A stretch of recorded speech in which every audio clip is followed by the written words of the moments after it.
ময়মনসিংহ তারাকান্দা উপজেলার ৫ নং বালিখা ইউনিয়ন পরিষদ নির্বাচনে চেয়ারম্যান পদপ্রার্থী জনাব এএইচ.এম. রফিক তার নিজ বাসভবনে এক জরুরি মতবিনিময় সভার আয়োজন করেন।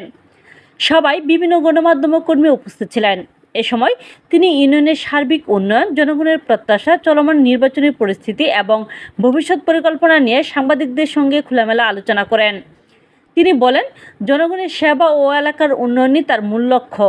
নির্বাচিত হলে বালিখা ইউনিয়নের অবকাঠামো উন্নয়ন, শিক্ষা, স্বাস্থ্যসেবা এবং সামাজিক নিরাপত্তা ও মাদকমুক্ত এলাকা নিশ্চিত করতে কাজ করবেন।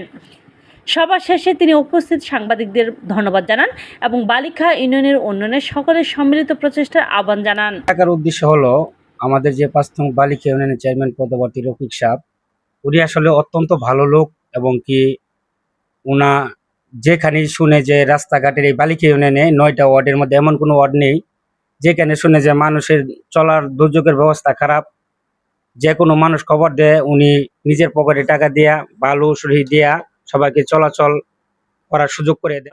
ইনশাল্লাহ ১০০% হবে, কারণ আমাদের দরকার সৎ, মেধাবী এবং দক্ষ চেয়ারম্যান। অবশ্যই কাজ করবে এবং ওনার কোনো মানুষের প্রতি যে ওনার যে ভালোবাসা, মানুষ ওনাকে নিয়ে যে দোকানপাটে যে আলাপ হয়, মসজিদে ওনার দান আছে, এমন কোনো মসজিদ নেই যে ওনার দান নেই। এমন কোনো রাস্তা যেখানে রাস্তা আছে, কিছুক্ষণ আগে ভাই একটু আমার বললো রাস্তাঘাটে যে কাদা দেওয়া শুকনো চলাচল করতে পারি না। আমি যেমন একটা ব্যবসা করি, ব্যবসাকারীদের মাঝখানে চলাচল করতে পারি না। কিছুদিন পরে বালু রাস্তায় বললো কে দিল, কয় চেয়ারম্যান প্রার্থী রফিক সাহেব দিচ্ছেন। ভালো মানুষের চলাফেরা করতে পারছে না, নিজের টাকাতে ভালো ফেলাই দিছে। তো আমি বলতে চাই, আমাদের ইউনিয়নের সবাইকে অনুরোধ করতে চাই যে আমার চাচাকে সবাই নির্বাচিত করবেন। বিসমিল্লাহির রহমানির রহিম।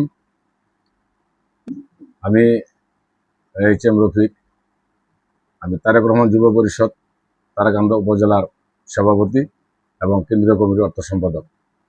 আমার এই ইউনিয়নে, এই গ্রামে, এই ওয়ার্ডে আমার জন্ম।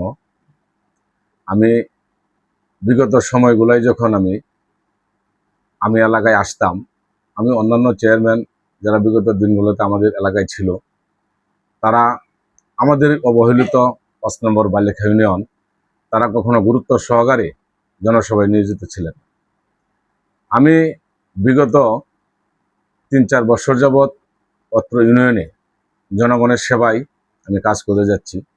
আমার মনে হয় আমরা যদি আমার জনগণ যারা এখানে আছে, আজকে যারা এখানে উপস্থিত আছেন, আমি সবাইকে সাথে নিয়ে আমি চাই এই ইউনিয়নকে একটা মডেল ইউনিয়ন হিসেবে উপহার দিতে। আমি